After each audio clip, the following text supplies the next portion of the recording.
प्यारे बच्चों, कल आपका साइंस का एग्जाम, पूरे साल मेहनत किए, न्यूमेरिकल्स किए, बहुत सारे असाइनमेंट शीट लास्ट में दिए, वो असाइनमेंट शीट भी सॉल्व कर लिया। अपनी मेहनत पे विश्वास करके एग्जामिनेशन हॉल में एंटर करना। आ रही मेरी बात समझ में नहीं है? ठीक है, आप लोग जितना अपने बारे में जानते हो, आप लोग उससे ज़्यादा कैपेबल हो, ये मुझे पता है। मैंने देखा है ना, मैंने पढ़ा है ना, तो मुझे पता है। और ये जो बच्चे वीडियो देख रहे हैं, मैं उन्हें भी बोल रहा हूँ, आप लोग जितना अपने आप को समझते हो उससे कहीं ज़्यादा कैपेबल हो।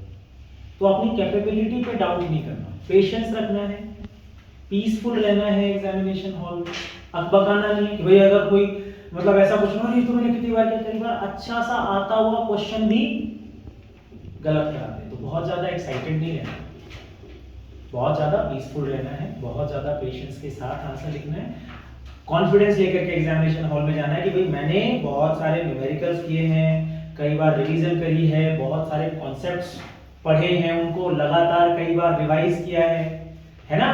तो अपनी रिवीजन पे, अपनी मेहनत पे विश्वास करके एग्जामिनेशन हॉल में जाना।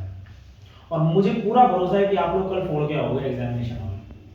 ठीक है, मेरी तरफ से बेस्ट विशेस हैं आप लोगों को, ऑल द बेस्ट। और कोई फिर भी डाउट हो तो काफ़ी टाइम तक अवेलेबल है, आप मेरे को फिर भी कॉल कर सकते हो, लेकिन टाइम से सो जाना, एक अच्छी 7 से 8 घंटे की नींद ले लेना। ये नहीं कि एग्जामिनेशन हॉल में आंखों के आगे चिड़िया उड़ रही है, नींद आ रही है, वो नहीं। ठीक है, प्रॉपर नींद लो, सुबह उठो, have a good amount of breakfast, इतना ज़्यादा भी नहीं कि यहाँ तक में लेना, गुड अमाउंट ऑफ ब्रेकफास्ट लेके जाना कि ऐसा थकान ना हो, एनर्जी बनी रहे, हाइड्रेट कर लेना, पानी की जरूरत होती है तो पानी प्रोवाइड करते हैं वो, ये सारी चीजें ध्यान रखनी है। आंसर्स को लिखते हुए मैं आपको बता रहा हूँ, आंसर्स को लिखते हुए, क्योंकि साइंस का एग्जाम है तो आंसर्स को लिखते हुए ध्यान रखना, पॉइंटर्स में लिखो, जितने की जरूरत है उतना लिखो, पॉइंट्स में आंसर लिखो।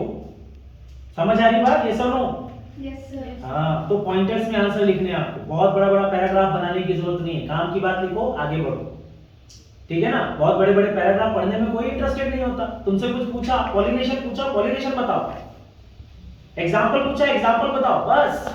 अब टाइप्स ऑफ पॉलिनेशन बताओगे और सब कुछ उसमें बताने लगोगे, देयर इज नो नीड। सिर्फ पॉलिनेशन पूछा तो just define pollination, contraceptive method पूछे, कॉन्ट्रासेप्टिव मेथड बताओ, रेजिस्टेंस पूछा तो रेजिस्टेंस कैलकुलेट करके दो, करंट और वोल्टेज कैलकुलेट करके देने की जरूरत नहीं है। कई बार ऐसा भी होगा, कोई एक आध क्वेश्चन तुम्हें ऐसा भी भिड़ जाएगा तुम्हारे आगे जिसमें तुम्हें लगेगा कि अरे यार ये नहीं आना, तो उस समय just take a deep breath, सोचो, कॉन्सेप्ट्स को रिमाइंड करने की कोशिश करो।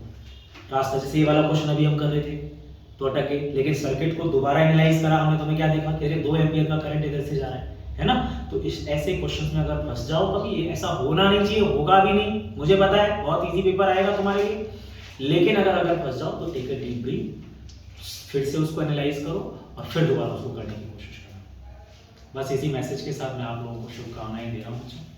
All the best, may the best happens tomorrow, और आप लोग रॉक करके आओ एग्जामिनेशन में। आप लोगों को भी बच्चों, ऑल द बेस्ट।